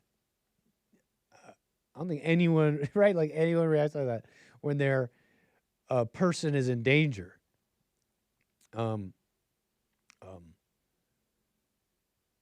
That's just me, right? That's just me. Maybe there's exceptions. You could think of, I could think of a video maybe. Dude really being threatened. Sometimes even threatened at gunpoint. I've seen videos like that. Oh yeah, what? And then that guy dies. I've seen stuff like that. But I don't know. Ilhan, look. I just never seen that. Look, she went up to him. The guy who's apparently sprayed something to hurt you, right? That's what you've seen these things before. When someone, acid attack against a politician, when someone goes up to you to spray something, like they're trying to hurt you and spray something on you. So that was a strange reaction from Ilhan, I got to say. I don't know. She doesn't sound hurt. Doesn't sound like acid. That would be pretty instant. She would not be as calm as she is now. Oh my God, he sprayed something on her. I need a napkin to know nothing. They're trying to push her away. This guy's like, all right, we should go. They sprayed something on her. She's like, it's looking already like here, like, no, I'm staying. Like, let me just get it to the podium. Let me get to the mic. Well, hold on. The hospital can wait. You know, acid, whatever. The people need me. No, we will continue. No, we will continue is what she says. Listen. She's like, no, we will continue. This guy's trying to skirt her away. It's a possible medical and safety situation. And she's stronger than Trump. You know, he gets shot in the ear and he's like, hand up in the air, but he didn't continue talking. Nobody would. A true security response would skirt you away instantly. And she's telling this guy, no, we will continue. No, we will continue. No, they're telling her. Like, no, go get checked out. What are you talking about? Literally, nobody in the room agrees. Everybody has having a more normal response than her saying, go get that checked out. What are you talking about? Like, he sprayed. We don't know what that is. She's fighting them. She's like, no, I'm going to talk to the people. That's whatever it is smells so bad. She needs to go get checked. Apparently, it smells so bad. I don't know That's what that's what they want. Please don't let That's them what they want. It's not about him, Ilhan. It's not about him. It's about your safety. And the only sensible woman there who's maybe just reacting to this whole situation as an average person might, as a concerned average citizen might, without any, there's nothing to indicate otherwise. I mean, she's just there reacting to the situation. Wouldn't you think the same thing? Wouldn't you think that about yourself if you had been sprayed like that, right? So I find the response strange. He sprayed something on you. I find her whole response strange. Let's finish this up. Right there, too. Yeah, and it smells terrible. We're going to keep talking. Just give me 10 minutes. Just give me 10 minutes. I beg you. The woman owns this guy. This is your security. I would just pick her up. Okay, then we're taking you to the hospital against your will. Well, maybe not. I don't know. Then she'll just be like, he tried raping me. I don't know. I just find the response strange, folks. I find it very strange. And there was this one video that slowed down this moment. Where was it? Pure speculation. But I share the president's speculation. What did Trump say? Trump said, what did he say? He said, Trump, Ilhan Omar. He said something interesting about it. He said, what he said? Probably had herself sprayed. Trump says Ilhan Omar probably had herself sprayed in syringe attack. Now, I'll let you watch this slowed down video, and I'll let you make your decision here. Let's see if I can find it. Ilhan Omar attack. Someone slowed down the moment. There's this alleged moment that she looked at this individual. There's a alleged nod. Let's see if I can find it. Check this out. There's this alleged moment where she locks eyes with him and almost even nods like, all right, now. That's the allegation, right? That this was the moment where she was like, okay, now, do it. Spray me. Watch, here it is. Kristi Noem must resign or face impeachment. I don't know. It's very subtle. It's actually more subtle than I remember. Very grainy. There's a better version, I think. It's actually more subtle than I remember. Or face impeachment. Boom, nod. I'm getting up. Here we go. I'm activating Manchurian candidate. I don't know. I'll let you decide, but I share the same speculation with the president. She probably had herself sprayed. I mean, the significance of it, too, is just the tactics that these people are willing to go with. It's what has, in my opinion, keeps them in the fortress of Minneapolis in this case. You could bring the cavalry to the doorstep, but they're willing to lie. They're willing to possibly create scenarios, tell people go out and protest and all that. And so, they've closed the fortress doors and are saying you have to bust your way in, and unless you do, they don't leave the fort. I mean, that's just my impression right now. But yeah, that's the scene. What do y'all think? Yeah, that's. I don't believe she probably what did Trump? How did he put it? Did he say probably?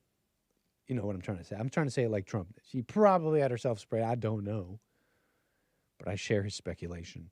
John out of Houston, Texas. How you doing, sir? You're on the air. Hey, Nick. Thank you. Of course. For having my call. Of course.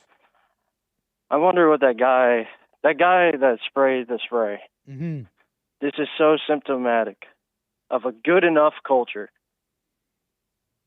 He just thought, this smelly stuff is good enough. He didn't do the job. He didn't load it with a chemical warfare. Because whites created that, right? Whites created genocide, rape, and everything. So I'm just critiquing the good enough culture that. Did you want him to harm her? I'm sarcastic right now. Oh, I thought you were. You can't tell. No, you really can't tell. You have an amazing poker voice. But I I also, thought you were being sarcastic. What do you think about that? Well, it's kind of a humorous. To the detractors, to the maybe Stevens or whoever was calling me saying, hey, the white people, they're the terrorists, they're the serial killers, and tell me if this is what you meant, this is the vibe you were going with. For all the things that here's this guy who there was his chance to be this terrorist and he wasn't. Is that kind of the joke you were saying? I mean, it's kind of humorous. And I want to thank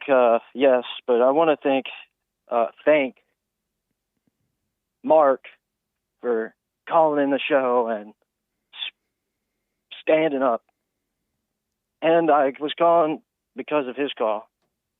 I wondered if he knew that Alex Preddy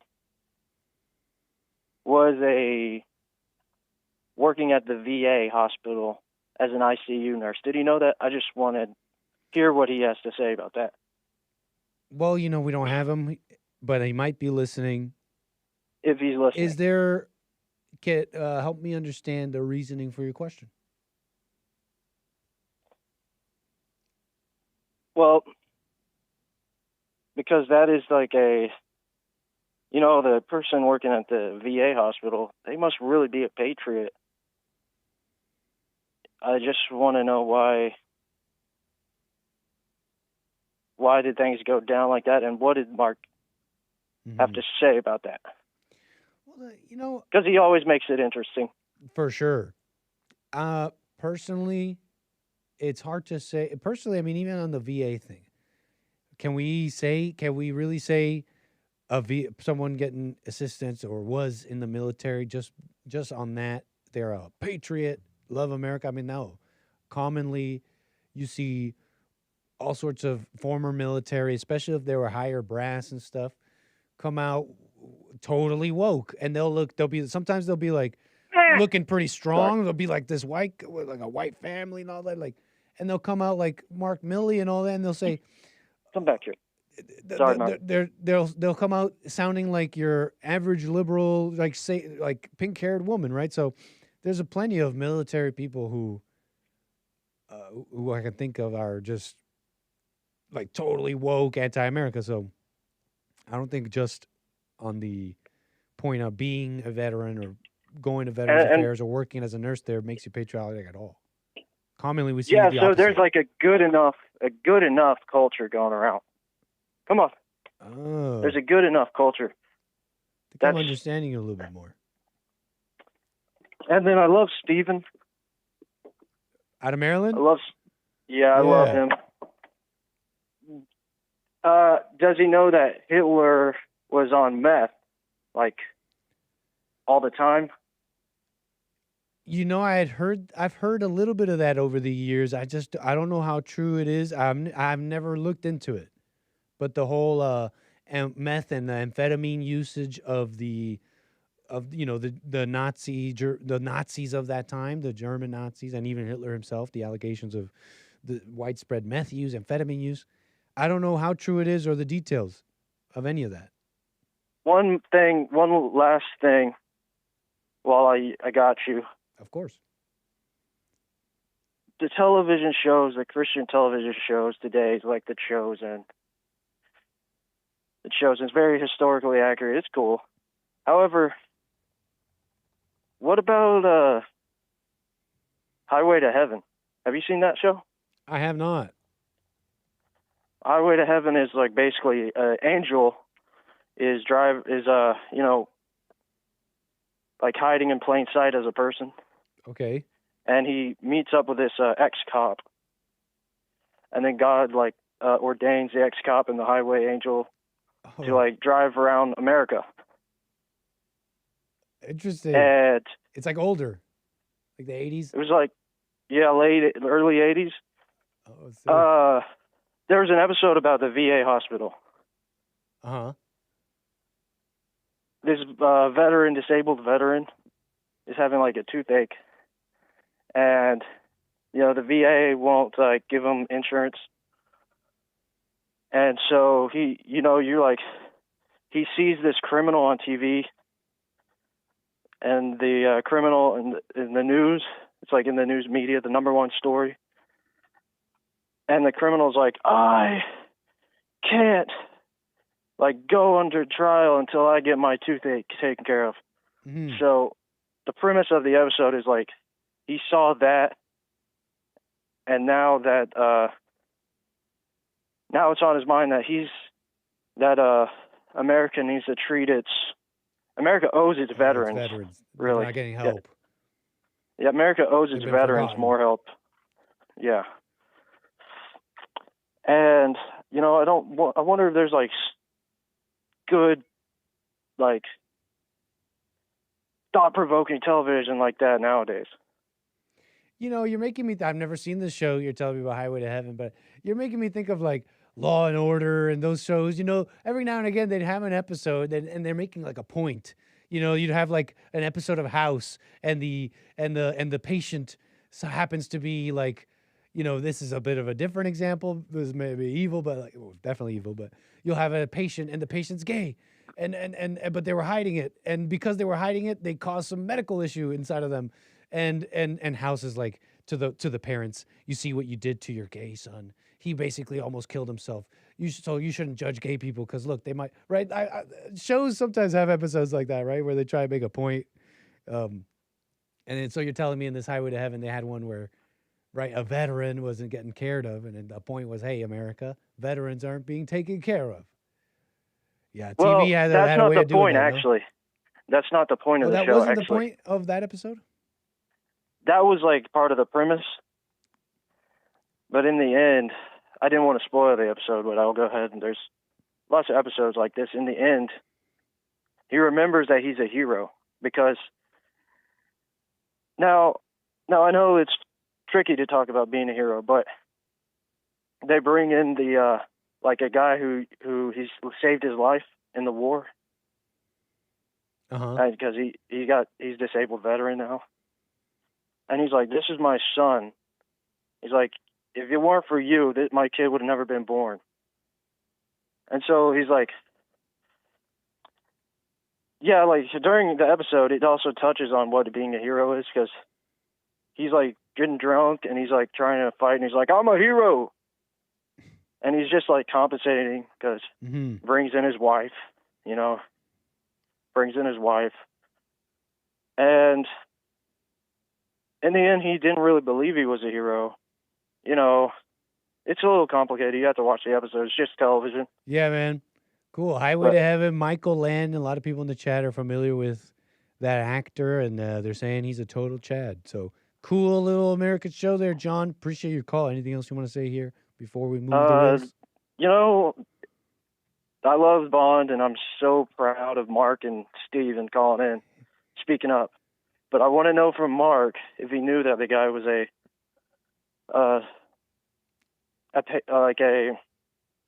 nurse in intensive care unit at the VA, and if he would think that was a patriot. Did you hear that he had like quit his job? I don't know if that's the same job you're talking about, being a nurse at wherever you're saying, but I had seen a report that his own family members were very concerned because he had quit his job, was basically not going to work for months, started joining these protest groups, and they were like, just please be careful. And then he's out there and he gets himself killed. Just another info if you didn't know it.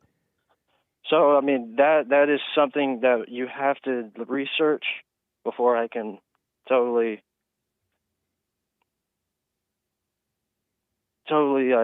take it without a grain of salt. Right on, John. Can you call me again?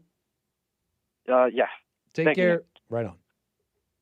Amazing, folks. Last few minutes of the show. Hope you've been enjoying yourselves here. I've got amazing support from all y'all. Amazing super chats. Ergalunas, another one from you. Thank you for that. Thanks for the support and all your coffees and calls, okay? Having a little fun today, doing our thing. What can I say? We really only have a few minutes. So, there's really nothing else we can get into. Shall we give this caller maybe a minute, 60 seconds?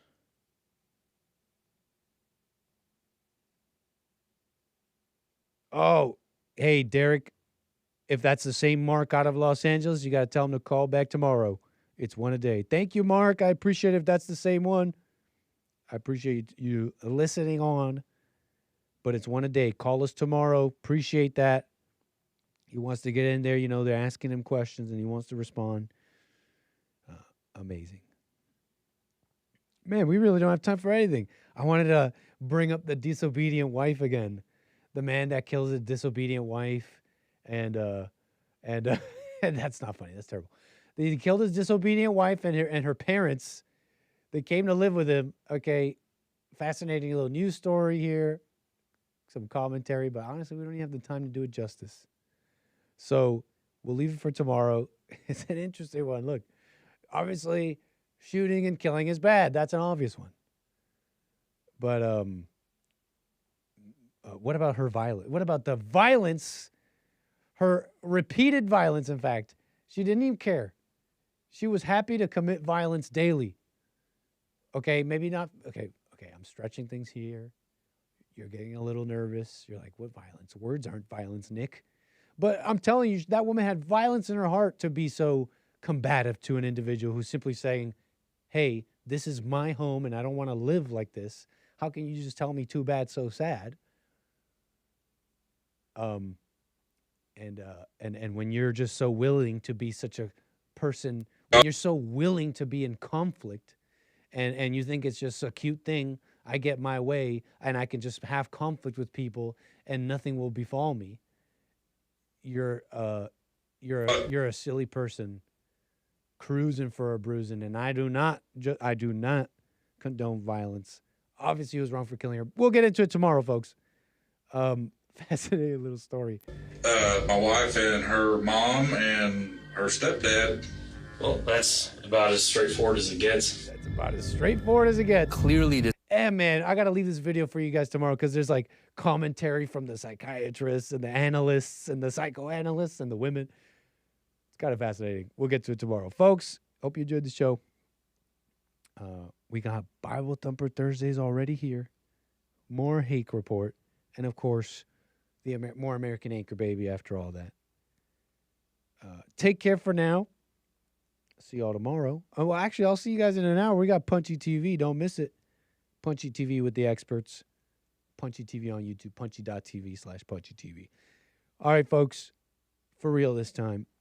I must go. See you in a bit. Take care. Bye.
The views, information, thoughts, and opinions expressed during this show are the individual's own and do not represent the views, thoughts, and opinions of the JLP Network or Bond. Their appearance on the program does not imply an endorsement of them or any entity they represent. The material and information presented here is for general information purposes only. The JLP Network and Bond name and all forms and abbreviations are the property of its owner, and its use does not imply endorsement of or opposition to any specific organization, product, or service.